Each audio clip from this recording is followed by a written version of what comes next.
Halo pemirsa, selamat siang. Hari ini sekitar 1,2 juta warga Provinsi Kepulauan Riau yang bermukim di 7 kabupaten dan kota melakukan pesta demokrasi melalui pencontrengan memilih 3 pasangan kandidat gubernur dan wakil gubernur. Pemilihan umum kepala daerah yang berlangsung di Provinsi ke-33 ini merupakan pemilihan langsung untuk pertama kalinya. Melalui pemilihan gubernur dan wakil gubernur ini banyak harapan yang disandarkan warga masyarakat Kepulauan Riau atau Kepri untuk membawa masyarakat Kepulauan Riau menuju ke kehidupan yang lebih baik dalam berbagai sektor. Untuk memberikan perspektif yang lebih komprehensif tentang pelaksanaan pencontrengan pemilu kada Gubernur Kepri pada hari ini, di studio telah hadir Presiden Direktur Mars Indonesia Asto Subroto. Selamat siang Mas Asto. Selamat siang. Dan di samping saya adalah Pak Zamzami Akarim. Selamat siang. Selamat siang. Yang merupakan Ketua dari Sekolah Tinggi Ilmu Sosial dan Politik Raja Haji Tanjung Pinang. Ya, benar. Ya, dan pemirsa, sebelum kita mulai live event pada siang hari ini, kita saksikan seperti apa profil pasangan gubernur dan wakil gubernur berikut ini. Provinsi Kepulauan Riau merupakan provinsi baru hasil pemekaran dari Provinsi Riau.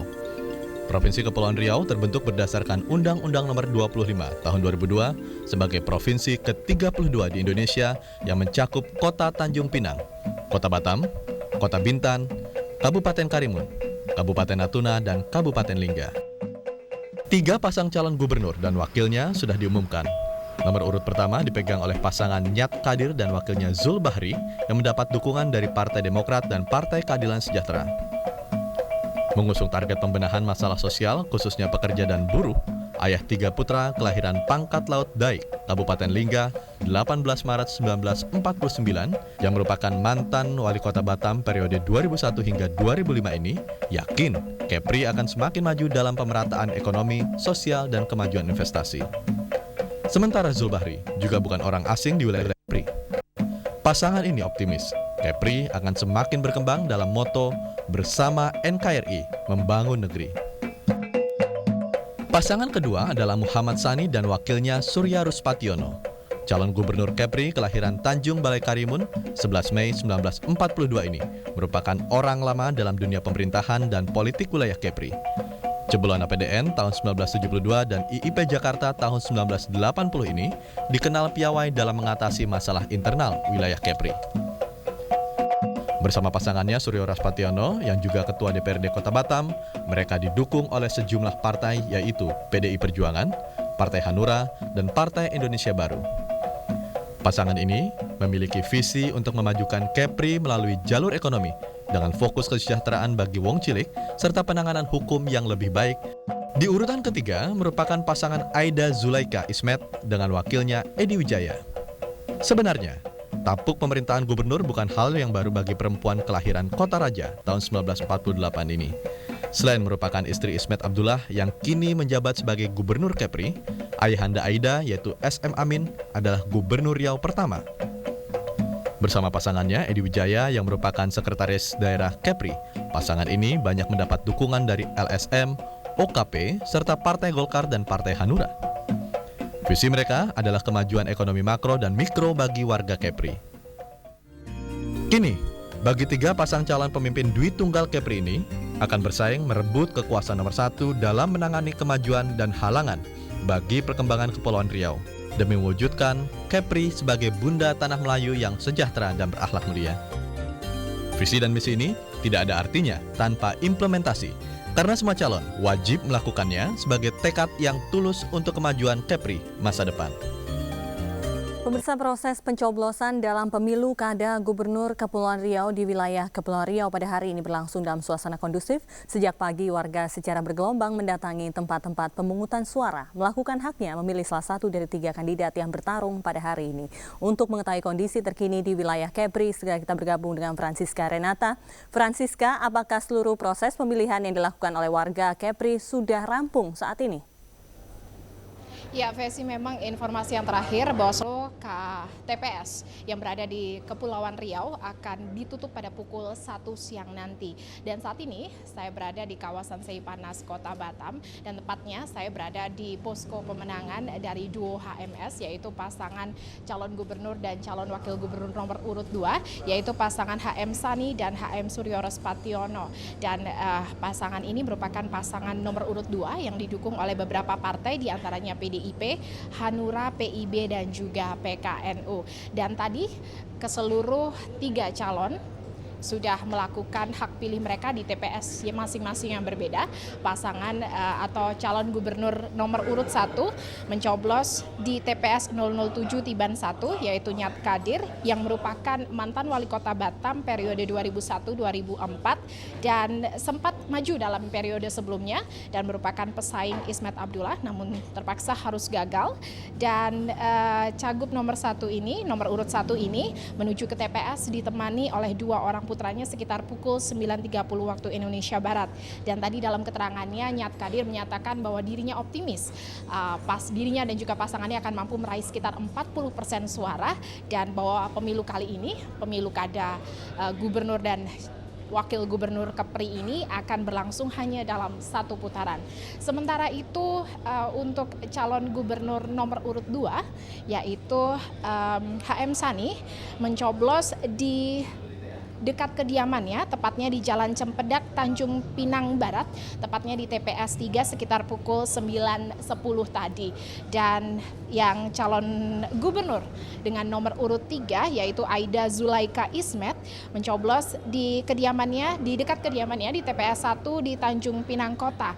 Namun Aida tidak ditemani oleh sang suami Ismet Abdullah yang merupakan gubernur Kepulauan Riau non-aktif, karena memang hingga saat ini Ismet Abdullah masih ditahan di LP Cipinang. Dan menurut informasi terakhir yang kami terima, Ismet Abdullah mendapatkan izin untuk menggunakan hak pilihnya di Tanjung Pinang dan baru akan menggunakan hak pilihnya di TPS 1 sama seperti istrinya Aida sekitar pukul 1 siang ini.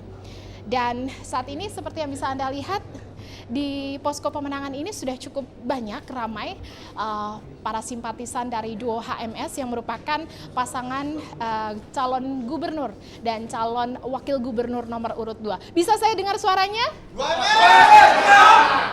Ya.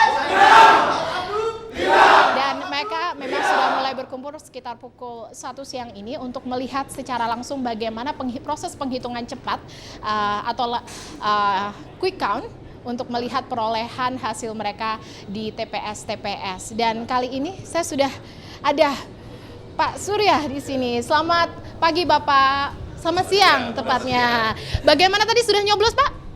Sudah, sama anak, sama istri, kakak-kakak. Boleh dilihatkan bekas jarinya Pak? Masih ada? Masih ada.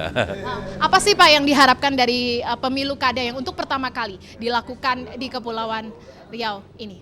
Ya, tentunya kita menginginkan bahwa sudah saatnya rakyatlah yang memimpin negeri ini ya. Jadi kita lihat Kepulauan Riau memang sudah ada pembangunan dan lain sebagainya. Cuman antara yang diharapkan rakyat sama outputnya belum sama gitu. Jadi insya Allah kalau kita oleh Tuhan diridhoi untuk memimpin ini, kami akan lakukan bahwa apa yang menjadi kehendak rakyat itu yang akan menjadi program kita. Optimis dengan proses penghitungan cepat kali ini Pak? Insya Allah. Berapa persen suaranya kira-kira? Yang penting menang lah. Ya. Dan rencananya memang calon gubernur nomor urut 2 HM Sani juga sedang dalam perjalanan menuju ke posko pemenangan ini untuk bersama-sama menyaksikan bagaimana proses penghitungan cepat tersebut dilakukan. Demikian, Fesi.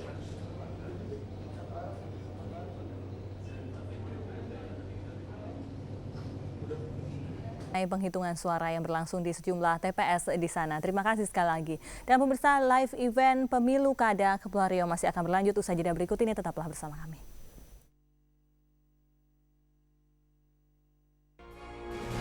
Ya, terima kasih Anda masih menyaksikan live event Pemilu Kada Kepri. Pemirsa, kita akan menyelenggarakan sebuah quick count atau hitung cepat, dan seperti apa metodologi yang digunakan dalam hitung cepat dalam pemilihan gubernur dan wakil gubernur Kepulauan Riau. Ini sudah ada Pak Asto tadi ya. Mas Asto, mungkin bisa dijelaskan seperti apa metodologi yang Anda gunakan kali ini? Oke, kita gunakan certified random sample untuk ngambil 400 TPS. Jadi 400 TPS kita ambil dari 3.291 TPS yang tercatat terakhir. Mungkin ada perbedaan di hari terakhir itu.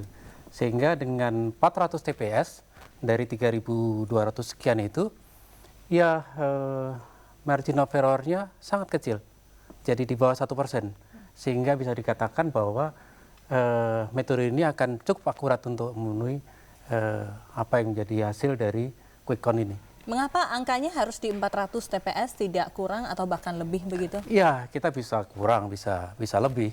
Tetapi kita akan gunakan 400 ini errornya berapa. Karena yang kita cari bukan jumlahnya, tetapi errornya. Tingkat kebenarannya atau tingkat kesalahannya itu sekecil mungkin. Itu yang kita harapkan. Yang Anda janjikan berapa tingkat? Di bawah 1%. Di bawah 1%. Di bawah 1%. Ya, plus minus di bawah 1%. Oke, jadi di 400 TPS begitu. 400 TPS. Nah, sebelum quick count ini akhirnya diumumkan siapa yang memperoleh suara paling tinggi, kan ada exit poll. Exit poll kami lakukan. Bagaimana sejauh ini? Ya, sejauh ini exit poll kami baru 75%. 75% yang sudah terhitung. Dari 400 TPS itu? Dari 400 TPS itu. Ya, tapi kita lihat 35% mengatakan rahasia. Dia tidak mau mengatakan dia akan pilih siapa. Kemudian dari 3 calon yang ada, NKRI 21,75%. NKRI itu calon nomor 1 ya? Nomor urut 1. Zulbahri dan Nyat Kadir ya? 21,75. Kemudian calon dengan nomor urut 2, HMS, itu 23,1%. Kemudian calon dengan nomor urut 3, AIDA, 19,9%. Itu exit poll. Hanya hasil ini belum bisa dipercaya karena yang mengatakan rahasia tadi saya katakan 35%. Jadi masih besar sekali diskrepensinya. Oke. Berarti itu exit poll-nya ya seperti itu ya. Tapi yang menarik yang menarik itu kita lihat orang yang lalu milih Demokrat itu sekarang milih apa? Nah, karena kan Demokrat mencalonkan NKRI. Ternyata 30% milih NKRI. Dan yang menarik, 23% milih calon nomor 2. Padahal Demokrat tidak mencalonkan nomor 2. Yang memilih AIDA itu 16%, 16,5%. Nah, yang Golkar, yang lalu memilih Golkar itu yang ternyata yang memilih AIDA itu 37%. Jadi lebih solid. Golkar lebih solid dibanding Demokrat. Dan itu secara awamnya akan menjelaskan apa, Mas Asto? Iya, artinya pemilih-pemilih Golkar lebih solid dibanding pemilih Demokrat. Yang lalu Demokrat seharusnya itu grassroots-nya sesuai dengan keputusan elit politik di daerah. Tapi ini enggak. Tapi yang lebih solid lagi adalah sebenarnya PDIP dan PKS. PDIP dan PKS yang mengusung kandidat nomor urut? Kalau PDIP kan mengusung kandidat nomor 2. Nomor 2, iya. Ya, ternyata 56% dari pemilih PDIP itu memilih calon nomor urut 2. Kemudian kalau PKS lebih solid lagi karena 59% itu memilih nomor 1. Karena kan PKS mencalonkan nomor 1. Ya, yang kemudian menarik lagi adalah PAN kemana? Kan PAN itu terakhir sudah nggak punya calon. Kemudian dia akan kalau dari DPP-nya kan mengusung nomor urut 1 ya. Tapi ternyata orang-orang PAN yang tadinya memilih PAN hanya 19% yang memilih nomor 1. Kemudian 32% memilih nomor 2. Jadi pada intinya keputusan partai untuk mencalonkan salah seorang atau satu orang calon atau pasangan tidak pasti tidak diikuti oleh konstituennya. Saya ke Pak Zamzami sebelumnya. Ini ada data. Iya. Ini adalah hasil, yakni sekitar 46,67% untuk pasangan nomor urut 1 NKRI, lalu kemudian ada 25,82% untuk pasangan nomor urut 2, lalu kemudian ada 34,11% pasangan nomor urut 3. Ini adalah data 2,5% dari TPS begitu ya. yang sudah masuk dari 400 TPS yang kemudian dijadikan TPS sampel untuk melakukan penghitungan quick count untuk siang hari ini. Dan memang berarti kalau bisa dijelaskan di sini Mas Asto, mungkin bisa dijelaskan seperti apa ini? Ya, itu nomor urut 1 berarti mendapatkan 40% ya. Kemudian nomor urut 2 25% dan nomor urut 3 34,11%. Iya. Ini baru 2,75%. Wah, sangat kecil ya. Sangat kecil. Kita sangat belum kecil. bisa memprediksi siapa yang mengatakan memperoleh suara apa-apa. terbanyak Belum bisa. di posisi 2,75%. Baik, saya ke Pak Zamzami dulu. Pak Zamzami, sebagai warga Kepri juga begitu mengajar di sana. Bagaimana Anda melihat tarik ulurnya partai-partai politik di sana dalam menentukan calon? Ya, kalau kita lihat exit poll yang dilakukan oleh Mas tadi itu memang menggambarkan kenyataan sesungguhnya bahwa penetapan calon-calon yang akan diusung oleh masing-masing partai itu memang berputar atas aspirasi para elit saja, ya, elit partai. Dan pada akhirnya nanti kita akan lihat para pemilih dari para simpatisan atau yang dulu memilih partai yang mengusung belum tentu akan memilih calon yang diusung oleh partainya. Ya. Nah, itu berarti jadi memang independen sekali nih warga sangat independen sekali warganya, sehingga mereka tidak terpaku pada garis partai yang mereka tadinya dukung. Kalau sebagai catatan bahwa di Kepri itu partai yang paling dominan adalah Golkar. Mereka meraih 9 kursi di DPRD provinsi yang jumlah anggota DPRD-nya 45. Nah, jadi semestinya memang kalau kita lihat pun tarik menarik di Partai Golkar ketika mereka mencalonkan pasangan yang mereka usung sekarang itu juga sangat kuat. Nah, dulu mereka akan mengusung selain Pak Ismet karena beliau terganjal, lalu ada beberapa nama seperti Huzrin Hud, lalu Bu Aida, ya. Tetapi akhirnya diputuskan ke Bu Aida. Nah, sementara ada Haji Muhammad Sani ini adalah kader Golkar, wakil ketua Dewan Pembina Golkar yang tidak diusung oleh Partai Golkar sendiri. Akhirnya berlabuh di PDIP dan berpasangan dengan ketua PDIP sendiri yaitu Haji Suryo Raspationo ini. Nah, begitu juga Demokrat yang tadi dikatakan ternyata memang tidak solid, itu memang benar karena tadinya Demokrat itu akan mencalonkan Haji Huzrin Hud. Karena Huzrin Hud tidak bisa maju, maka mereka segera mengambil keputusan untuk mencalonkan Nyat Kadir dan Zulbahri. Nah, oleh sebab itu mungkin para pemilih Demokrat pun sebenarnya juga tidak solid, sangat cair. Dan seperti yang dikatakan oleh Mas Asto tadi mengenai pemilih PAN. Nah, ini yang paling unik. Kalau kita lihat beberapa hari PAN tidak mengusung akhirnya PAN tidak mengusung satupun, maka masing-masing DPC, DPD dan pusat itu punya aspirasi yang berbeda-beda. Kalau kita bisa katakan PAN pasang jaring kemana-mana. Ya, jadi DPC-nya mencalonkan mendukung kalau Nyat Kadir.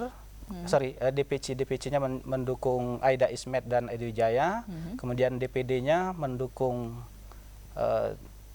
HM Sani, lalu DPP mendukung Nyat Kadir Zulbahri. Karena jadi, Pak Zulbahri menyebar rata ke 1, 2, dan 3. Karena Pak Zulbahri juga sudah menyatakan dia sebagai kader PAN. Oke. Saya kembali ke Mas Asto soal quick count ini. Sekitar 55% dari 3.291 bilik suara atau TPS ini berada di Kota Batam. Begitu ya.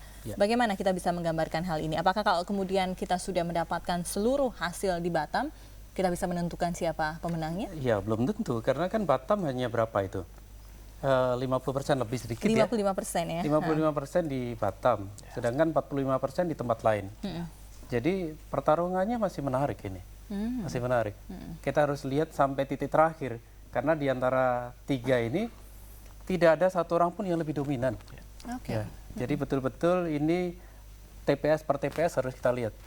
Bagaimana hasilnya, sampai 50% pun kita belum bisa yakin ini siapa yang terpilih, siapa yang meraih suara terbanyak itu. Kita belum lihat.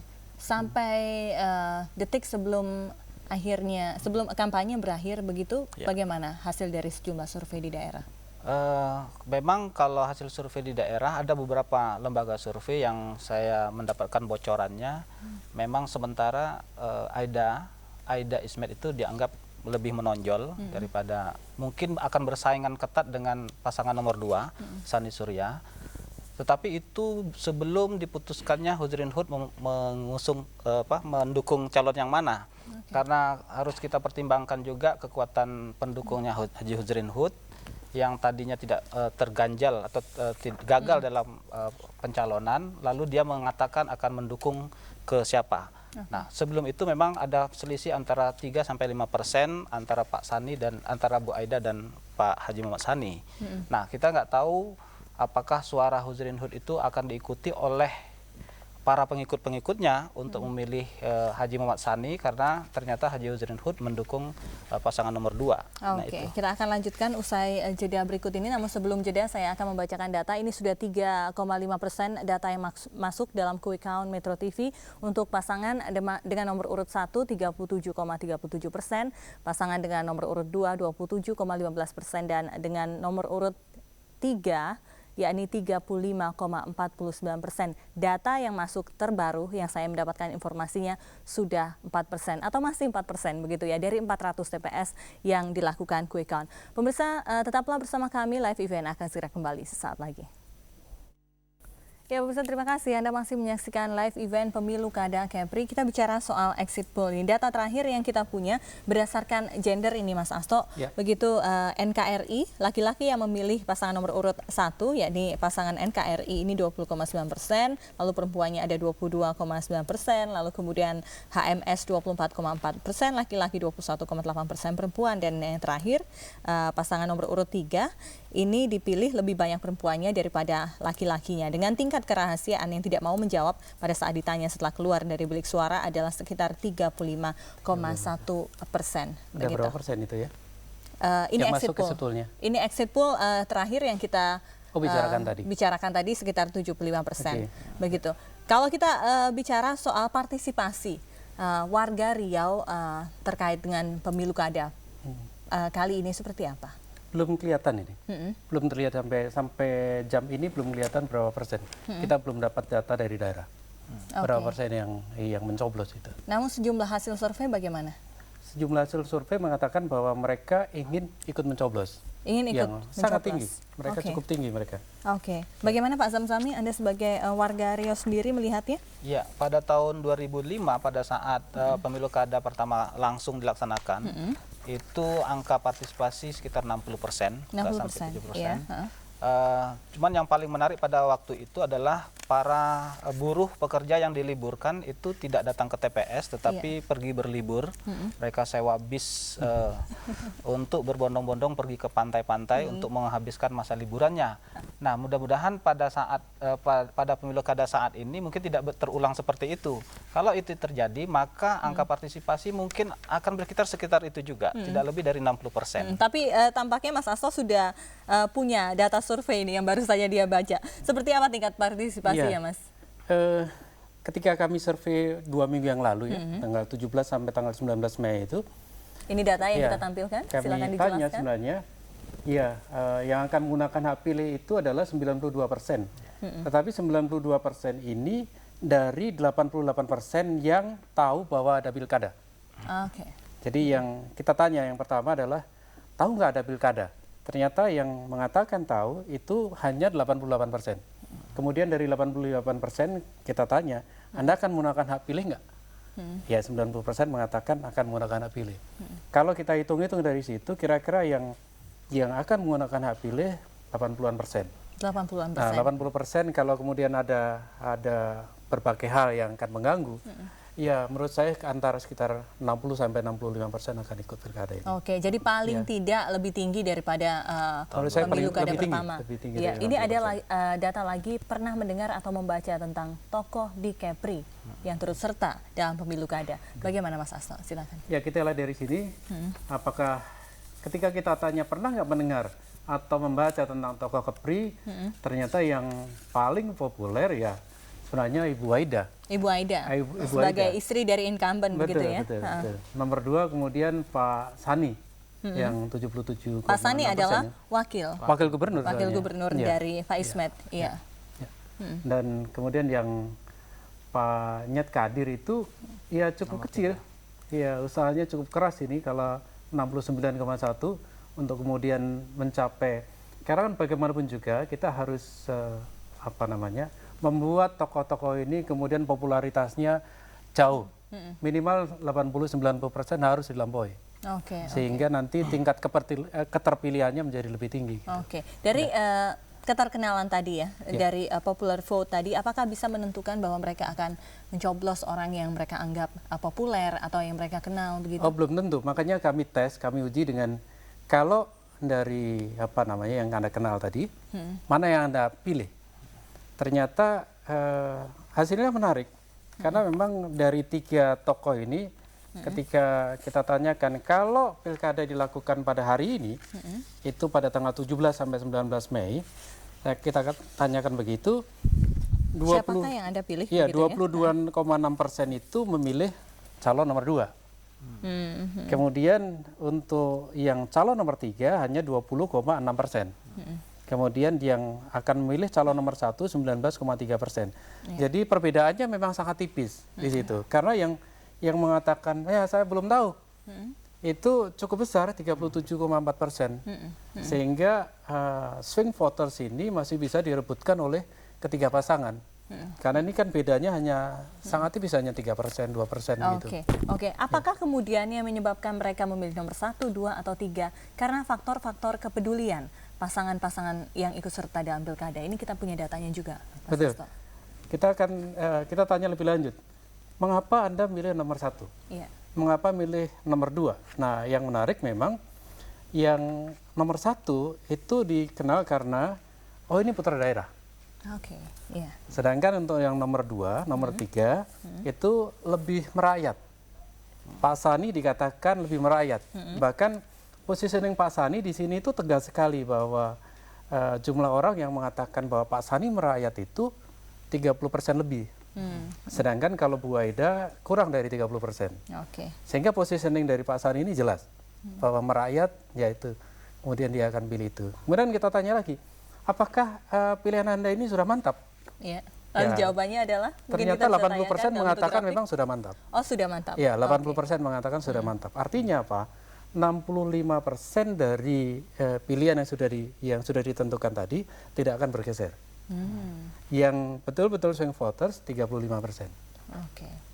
Swing voters itu memang karena tidak mau memberitahukan atau masih belum tahu apa pilihannya? Kalau pada saat survei bukan tidak mau memberitahukan, memang tidak tahu. Sama sekali nggak tahu. Nggak tahu milih mana ini. Iya. Tadi sebagaimana disebutkan Mas Hasto, Pak Samsami, apakah kemudian hal ini mempengaruhi ketika mereka berkampanye, slogan-slogan yang dikampanyekan, janji-janjinya yang lebih merakyat itulah yang menjadi pilihan masyarakat Kepri? Sebenarnya tidak juga. Kalau dilihat dari janji-janji kampanye, kalau kita lihat semua pasangan calon pro-rakyat ya? Pro-rakyat dan hampir sama semua. Visi misinya juga mirip-mirip, nggak ada yang berbeda, bahkan tidak ada yang lebih menonjol satu dengan yang lain. Sehingga kalau masyarakat memilih pun, mereka tentu akan memilih karena faktor kedekatan atau kepopuleran sang figur tersebut. Berkaitan dengan apakah dia pro rakyat atau peduli dengan rakyat, ini sebenarnya agak terlalu normatif, karena yang dimaksud dengan pro rakyat atau peduli dengan rakyat itu seperti apa? Itu kan bagi masyarakat pokoknya peduli, dia sering dekat, sering datang atau tersenyum dengan kepada para pemilih, itu mungkin dianggap pro rakyat, dibandingkan kalau orang yang masing-masing calon datang tanpa mungkin kesannya citranya sombong atau tinggi hati ya. Nah, barangkali masyarakat lebih lihat seperti itu. Kemungkinan tidak akan dipilih begitu ya. Saya kembali ke Pak Hasto, tadi mungkin bisa ditampilkan kembali grafiknya yang menyebutkan bahwa angka tidak tahunya itu masih sangat tinggi begitu. Ini datanya. Jika pilkada hari ini dilakukan, manakah yang dipilih? Dari ketiga kandidat tersebut ada angka 37,4% yang menyatakan tidak tahu. Bagaimana kita bisa yakin bahwa partisipasi di pemilu yang kedua di Kepri ini akan lebih tinggi daripada yang pertama? Ya, kan tidak tahu belum tentu mengatakan, ya saya tidak tahu saya akan pilih mana, tetapi tidak berarti bahwa saya tidak akan nyoblos. Ya bisa jadi, ya saya belum tahu, hari ini saya belum tahu. Tanggal 17 sampai 19 saya belum tahu. Entah yang terjadi ke depan. Karena hasil exit poll terakhir juga kita tanya, waktu Anda memutuskan itu kapan sih? Anda memutuskan milih seseorang itu kapan? Ada yang mengatakan setelah debat. Oke. Ya, setelah debat. 5% mengatakan setelah debat. Kemudian ada juga yang mengatakan pada saat hari tenang. 7% mengatakan pada saat hari tenang. Jadi ada 12% yang kemudian yang tadinya tidak tahu, kemudian setelah itu memutuskan untuk memilih seseorang. Oke. Ya, Oke, jadi sangat penting setelah survei itu harus melakukan banyak hal juga, karena 37% ini pasar yang besar sekali. Ya. Ini mungkin kah dipengaruhi oleh faktor Kepri yang memang kepulauan begitu ya. Namun sebelum menjawab Pak, kita punya data lagi. Ini ada pilihan tersebut sudah mantap atau bisa berubah. Sebagaimana yang dijelaskan oleh Pak Asto tadi. Mungkin bisa kembali diulangi Pak Asto? Ya, ini kita lihat. Yang sudah mantap berapa? Ini kan tadi dikatakan Anda akan memilih siapa gitu ya. Yang akan milih Pak Sani 22,6%. Kemudian yang memilih Bu Aida 20,6% dan Pak Nyat Kadir itu 19,3%. Kemudian kita tanya, sudah mantap belum itu yang pilihan Anda itu? Ternyata hampir 79% mengatakan itu sudah mantap. Sudah mantap. Tapi 18% mengatakan ya bisa berubah lah. Yang 18,7% yang mengatakan bisa berubah ini cenderung kemana? Belum tahu, nggak jelas. Oke, baik. Saya kembali ke Pak Zamzami lagi. Pak Zamzami ini apakah juga faktor nanti partisipasi dari masyarakat Kepri ini dipengaruhi juga dengan jaraknya yang antar pulau memang dipisahkan oleh laut begitu ya. Jadi kemungkinan juga berkampanyenya tidak cukup efektif untuk menjangkau pulau-pulau yang paling luar. Benar, kalau kita lihat pulau-pulau yang tersebar luas di Kepulauan Riau itu ada 2.408 pulau. Yang dihuni? Yang dihuni hanya sekitar 385 buah pulau memang. Cuman tidak mungkin bisa menjangkau kampanye sampai ke 385 buah pulau itu di seluruh, dan itu jauh-jauh. Bahkan ada yang pulau-pulau yang bahkan kabupaten yang susah untuk dijangkau melalui kendaraan laut sekalipun. Mungkin 10 hari sekali baru bisa dijangkau. Adakah salah satu dari pasangan tersebut yang akhirnya mau menjangkau pulau-pulau tersebut? Ada, karena mereka mungkin menggunakan fasilitas, bukan fasilitas negara, tapi ada yang menggunakan helikopter berangkatan. Nah, itu mungkin bisa dijangkau apabila sang calon itu duitnya tebal. Ya, kalau tidak mungkin ya terpaksa dia hanya sebarkan spanduk sampai ke pulau-pulau. Nah, begitu juga TPS-TPS di setiap TPS-TPS yang disediakan. Tentu saja TPS-TPS disediakan tidak bisa disediakan ke setiap pulau. Ada sekitar 3.000 lebih TPS yang harus disebarluaskan. 3.291. Iya, itu. Nah, itu pasti ada penduduk-penduduk yang dari pulau di mana TPS tidak tersedia. Nah, itu mungkin sangat berpengaruh juga. Apakah mereka akan datang hanya sekedar untuk mencoblos atau dia tinggalkan TPS, dia pergi untuk mencari ikan ke laut ya. Kemungkinannya akan seperti apa? Ya, sejauh ini ya kemungkinannya mereka ke laut. Ya, ke laut. Jadi pemerintah daerah memang tidak menyediakan TPS di setiap pulau begitu ya? Tidak setiap pulau, dia hanya ada pulau-pulau tertentu atau mungkin yang penduduknya jauh lebih banyak, maka disediakan TPS seperti itu. Oke. Kalau Mas Asto tadi mengatakan bahwa 55% bilik suara yang ditaruh di Kota Batam begitu ya tidak akan mempengaruhi hasil akhirnya nanti begitu. Belum mempengaruhi. Kita tidak bisa menghitung begitu hasil akhirnya berdasarkan 55% TPS tersebut yang ditempatkan di Kota Batam. Menurut Anda seperti apa, Pak Zamzami? Bisakah kita tolak ukurnya adalah Batam gitu. Kalau kita sudah memperoleh hasil yang signifikan di Batam, maka itulah yang memperoleh suara tertinggi. Ya, itu tergantung kepada perolehan suaranya. Kalau seandainya pasangan bisa meraih 50% lebih, maka otomatis dia bisa menjadi pemenang. Di Kota Batam? Dimanapun. Seluruhnya. Ya. Cuman Batam ini termasuk wilayah yang tempat pertarungan sesungguhnya. Karena disitulah perebutan suara yang sangat keras terjadi, dan juga kalau kita lihat pemilih di Batam pun heterogen sekali. Kemudian kalau seandainya mereka pasangan ini tidak memperoleh 50%, mereka cukup mencari suara yang lebih dominan. Di atas 30%, misalnya kalau bisa meraih 40%, yang lain di bawah itu maka dia akan lolos. Ini bedanya dengan daerah-daerah lain ya. Ya, dengan benar. kandidat yang hanya 3, maka kemungkinan untuk 50% bersatu itu sangat kecil. Sangat kecil. Maka ada toleransi di angka berapa? 40%. Di angka sekitar 30-40%. 30-40%. Mungkin Mas Hasto bisa jelaskan lebih lanjut. Sesuai dengan ini ya, saya lanjutkan Mbak Sesi. Kalau dari hitungan yang diatur oleh PP 49 2008 itu memang kalau pasangan calon itu mendapatkan lebih dari 30% suara, maka yang dihitung adalah kalau lebih dari satu pasangan mendapatkan 30% suara, maka yang dihitung adalah pasangan yang mendapat suara paling banyak, terbanyak. Tapi kalau misalnya seimbang suaranya, maka dilihat persebaran perolehannya. Misalnya tidak bisa hanya dia kuasai Batam saja, dia harus kuasai misalnya beberapa 4 kabupaten wilayah pemilihan yang lainnya. Jadi sehingga persebaran kemenangan itu jauh lebih dominan daripada sekedar angka persentase. Ya. Jadi masih jauh langkah untuk menuju ke putaran kedua begitu ya. Sebelum akhirnya memutuskan untuk harus ada putaran kedua. Ini berkaitan dengan dana juga. Sebelum saya break, saya akan membacakan ini adalah hasil sementara dengan angka masuk ke TPS sudah mencapai 20,25% atau masih di 20,25%. Nomor urut pertama 29,99%, NKRI nomor urut kedua 36,16% dan nomor urut ketiga di angka 33,86%. Mas Hasto mungkin mau komentar. Ini sudah mulai normal ya. Yang Sudah tadi mulai normal. sudah mulai normal, sudah ngikutin hasil survei ini. Karena kan tadi 2,75-3% masih kita belum bisa baca apa-apa. Kalau ini sudah agak mirip-mirip dengan hasil survei. Ya. Oke, prediksi Anda ini data sudah lumayan masuk ini dari kota mana yang paling banyak? Dari kota Batam kah, dari Natuna kah? Saya kira kota Batam lebih dominan ya, karena kan komunikasinya lebih lancar ya.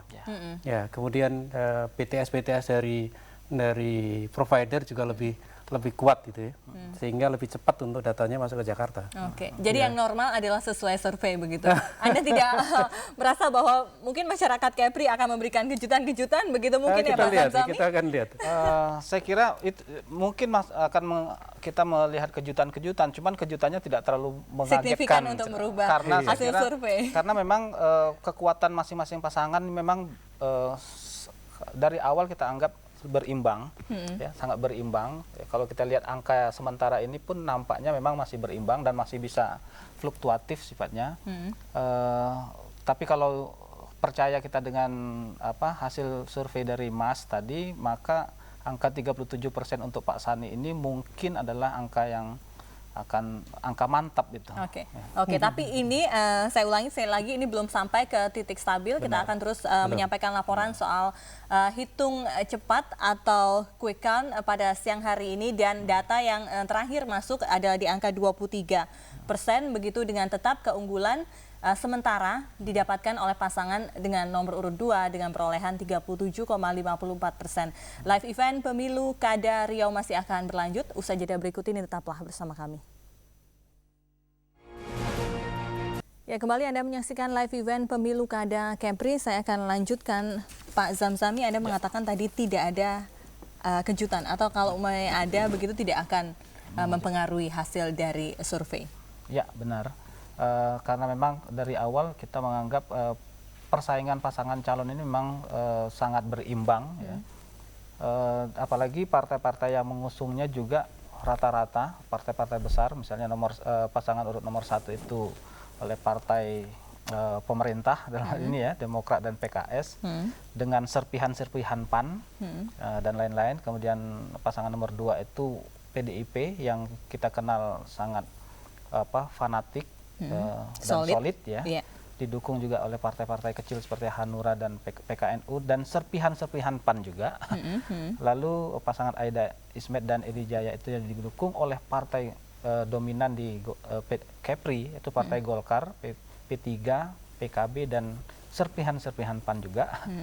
Jadi kalau kita lihat ini sebenarnya kalau dilihat dari kekuatannya dia berimbang, dan kalau dilihat dari pemilihnya, nah ini yang dikatakan tadi pemilih mencair, sehingga pemilih dari satu partai belum tentu dia akan mendukung belum tentu dia akan memberikan atau menyalurkan suaranya kepada sesuai dengan instruksi dari partai. Partainya. Apakah tidak mungkin karena memang janji-janji kampanyenya memang yang biasa-biasa saja begitu? Ya itu, karena tidak ada yang istimewa, maka pemilih akan memilih yang paling mereka kenal, mereka dekat, dan yang paling populer lah ya, kalau bahasa yang paling populer begitu ya. Bahasa pollingnya paling populer dan paling dekat kepada mereka.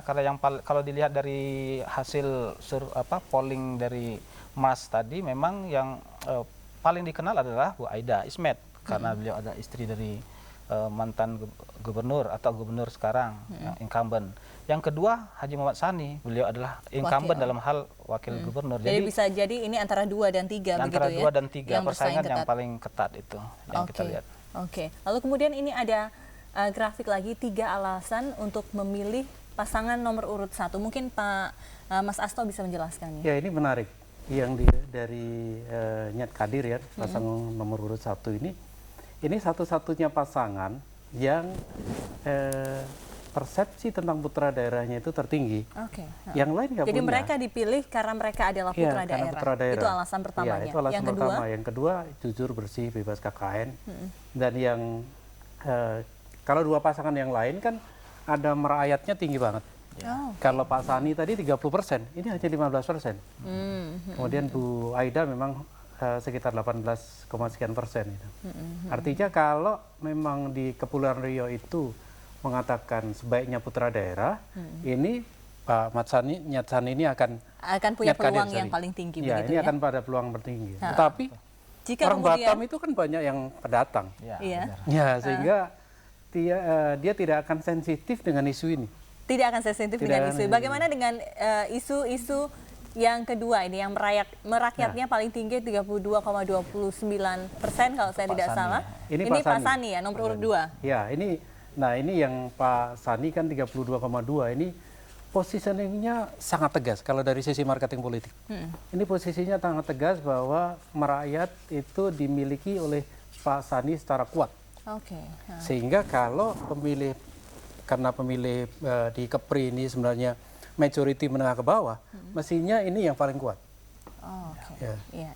Daripada yang putra daerah tadi. Daripada putra daerah.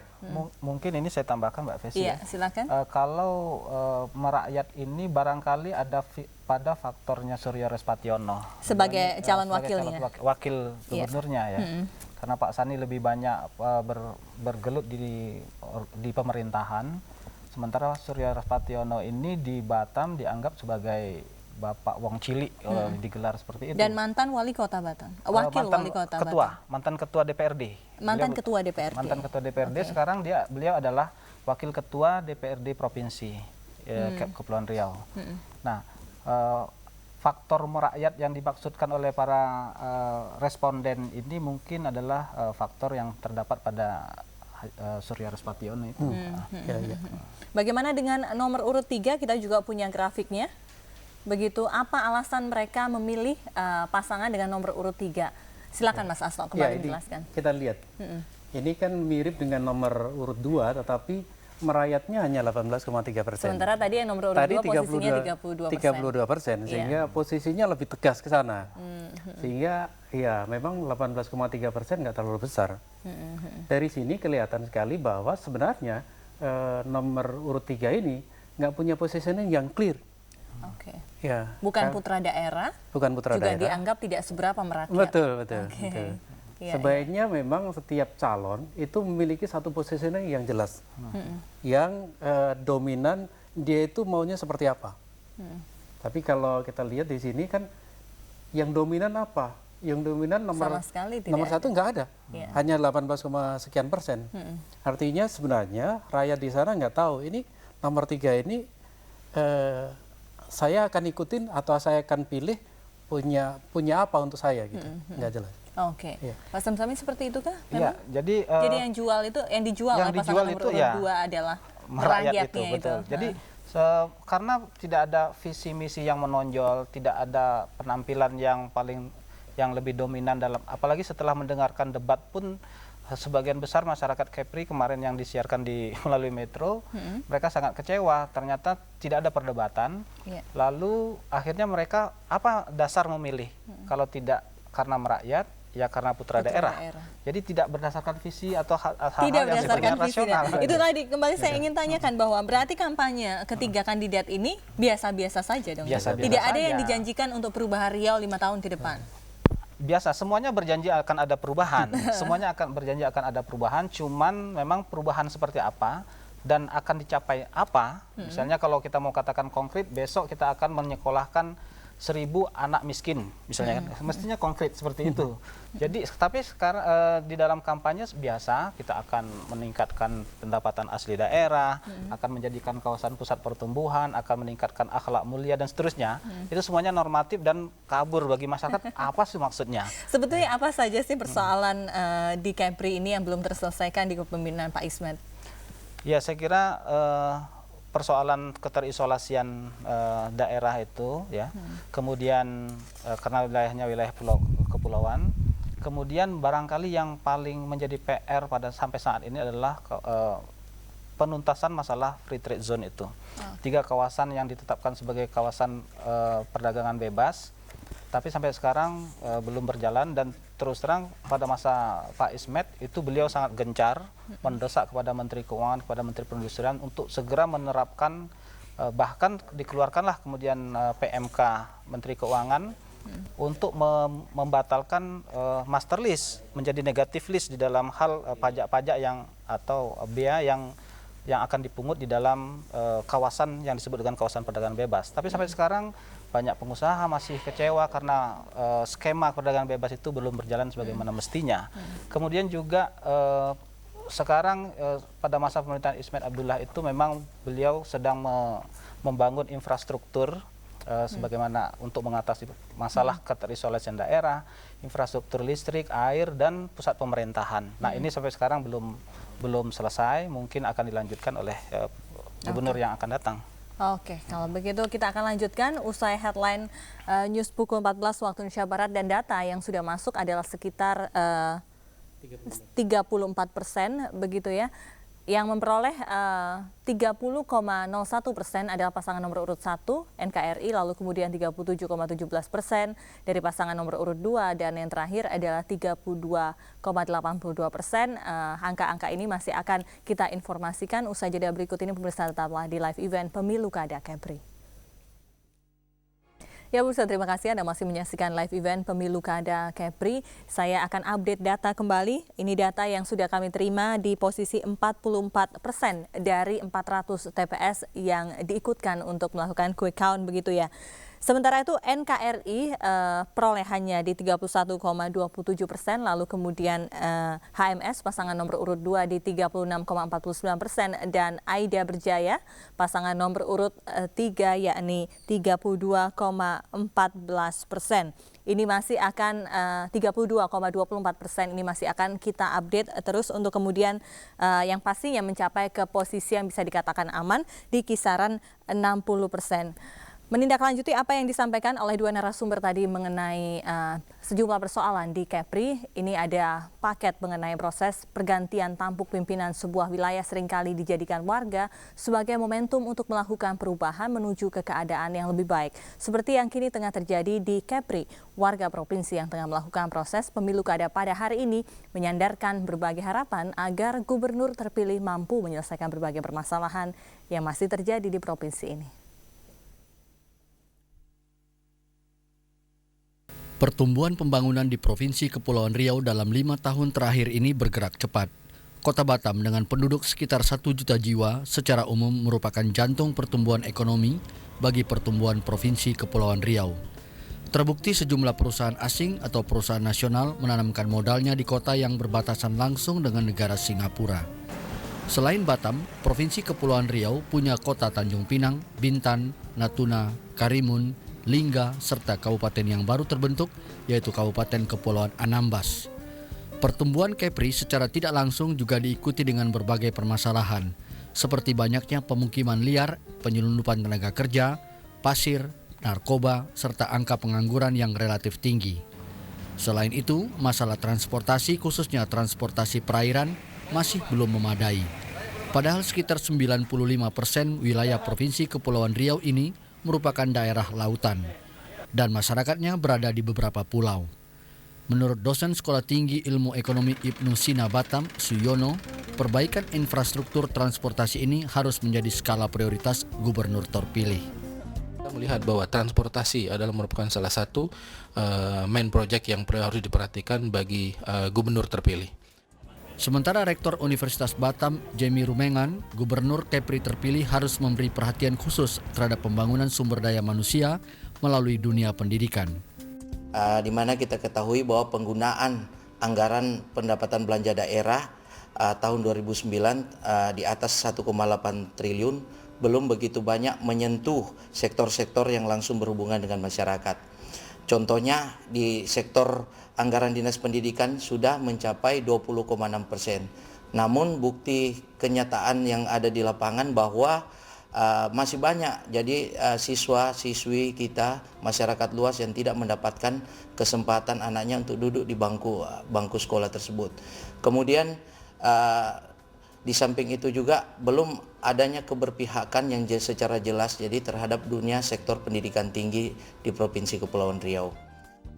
Semua harapan itu tidak hanya menjadi harapan kalangan akademisi di Kepulauan Riau, tetapi juga harapan seluruh warga Kepri yang disandarkan kepada Gubernur Kepri terpilih guna mewujudkan kesejahteraan rakyat Kepri.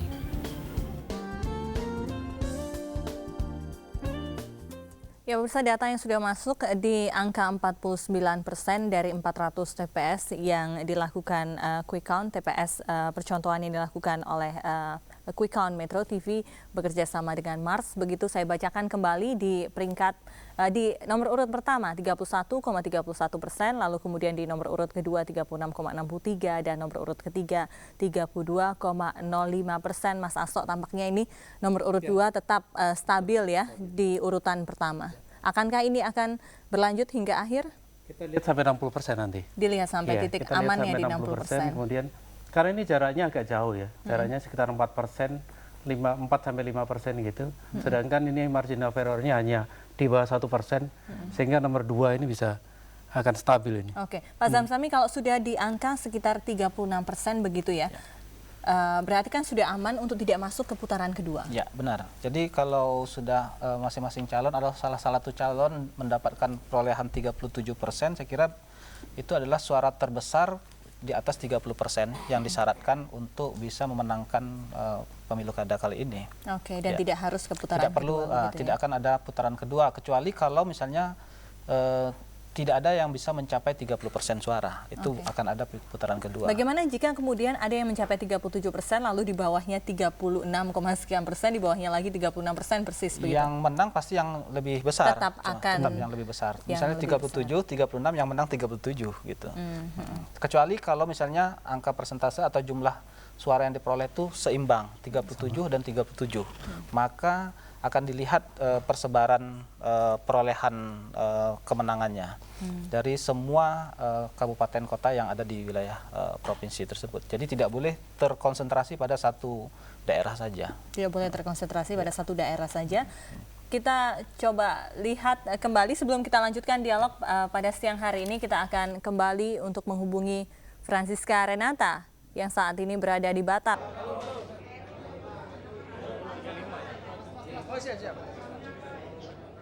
Ya, Vesi, memang perhitungan suara di beberapa TPS seharusnya memang selesai pada pukul 1 siang tadi. Dan di beberapa TPS yang kami pantau memang sudah mulai disehentikan proses pencoblosannya dan sudah mulai proses penghitungan suara. Di antaranya adalah di TPS 28 Bengkong Tengah yang sudah ditutup sejak pukul 11.30 waktu Indonesia Barat tadi, tepatnya di Kelurahan Tanjung Buntung. Namun ada sesuatu yang mengherankan di sini, karena dari sekitar 500 daftar pemilih tetap, hanya sekitar 180 orang atau sekitar 40% saja yang menggunakan hak pilihnya. Dan meskipun begitu, kebanyakan dari mereka ini menyatakan bahwa memang tidak menggunakan hak pilihnya, karena meskipun pemerintah mengambil inisiatif untuk meliburkan sekolah dan juga instansi pemerintah, namun tampaknya perusahaan-perusahaan swasta tetap meminta karyawannya untuk masuk, bahkan dengan menjanjikan 2 kali lipat upah biasanya, sehingga kebanyakan warga memilih untuk masuk kerja pada hari ini. Namun sesuatu yang berbeda juga tampak di TPS 29 di Kelurahan Tanjung Buntung, masih di kelurahan yang sama. Lebih dari 100 atau lebih dari 50% dari daftar pemilih tersebut melakukan atau menggunakan hak pilihnya dengan mencoblos pemilu kada, gubernur dan wakil gubernur yang pertama di Kepulauan Riau di tahun 2010 ini. Dan saat ini saya masih berada di posko pemenangan pasangan calon gubernur dan calon wakil gubernur nomor urut 2, yaitu duo HMS, yaitu Muhammad Sani dan juga Surya Repationo. Dan seperti yang bisa Anda lihat, beginilah kemeriahannya. Tadi sempat ada riuh rendah suara karena dari posisi 3 dari hasil quick count penghitungan cepat, mereka beralih ke posisi 1, memimpin dengan sejumlah 36%.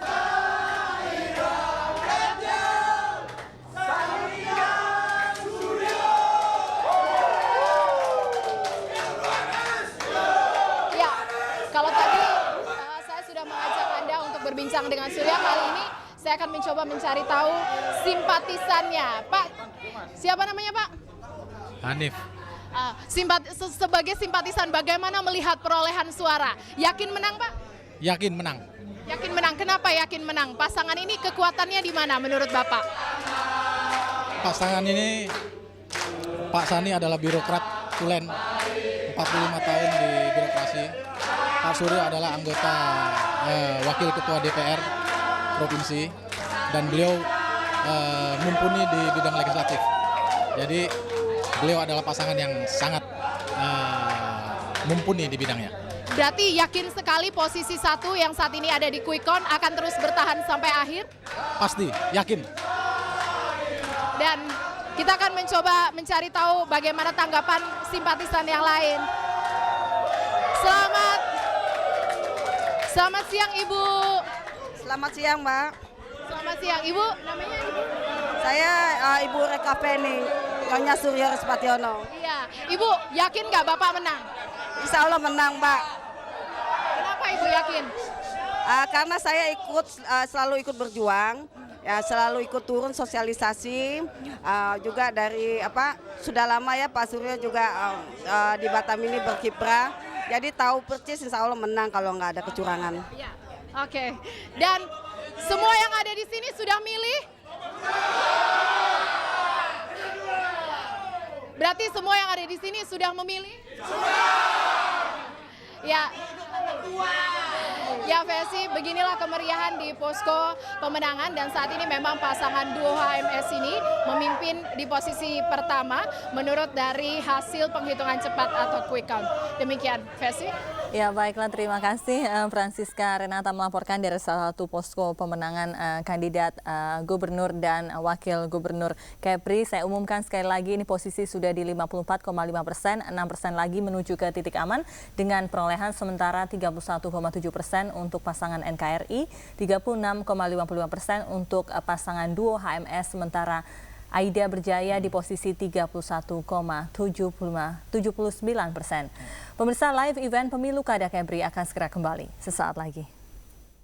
Kembali Anda menyaksikan live event pemilu kada Kepri. Saya kembali ke Pak Zamzami. Selain persoalan mengenai free trade zone begitu, isu apa yang kemudian aktual untuk mayoritas warga Kepri, untuk yang menengah ke bawah dan yang menengah begitu? Ya, belakangan khususnya kalau di Batam, kalau kita lihat Batam sebagai tempat terkonsentrasinya jumlah penduduk yang terbesar di Kepulauan Riau, maka persoalan yang paling menonjol adalah persoalan perburuhan. Karena Batam diskenariokan menjadi pusat-pusat industri.